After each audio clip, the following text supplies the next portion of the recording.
Земјоделието пред колапс, се повеќе запуштени ниви, а се помалку земјоделци во најплодната котлина во државата. Добар дел во Струмичко, на кое во текот на една сезона се садеа и по неколку култури, сега е пустош. Наместо зеленчук, плевел. Ваква е се почесто сликата во Струмичката котлина.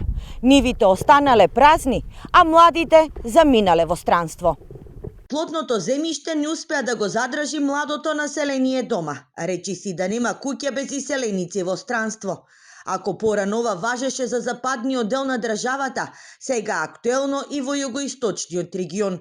28 годишниот Божидар од село Иловица е еден од ретките кои останале дома.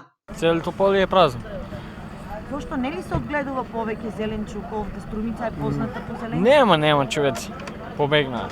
Ваква е сликата и во соседните села во Струмичкиот регион. Лошата аграрна политика е причина за младите мотиките ги заменат со карта во еден правец. Моментално тешко да се живее од земјелни исхран, да ви кажем, што сите работи поскапие, ѓубриња, семејски материјал, тешко е веќе. Затоа и младиот свет бега, нема интерес да остане тука. Касно за се. Нема тука што нагледаш, тие сме сите, нема помлади. И ние ќе поработиме уште 3-4 години и толку. Полините не полупразни, на цело празни. Нема што да се работи и тоа ќе се работи. Нема дека да се продава.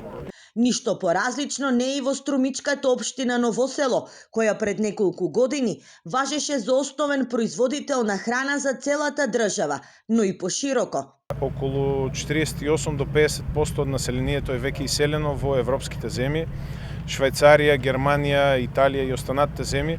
Жал ми е што голем дел од нивите остануваат необработени, но ете бараме со подобрување на условите на живот и со добивањето на новата централна власт од страна на ВМРО да помане да ги подобриме условите и има голем дел од граѓаните кои сакат да си дојдат дома и да живеат повторно тука.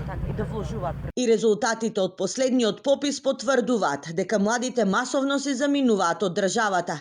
На пописот во 2002 лицата на возраст од 15 до 29 години сочинувале 23,8% од вкупното население, а во 2021 се 5% помалку. Анализите покажуваат дека во изминатите 2 децении, дури во 250 села во државата за секогаш згаснал животот.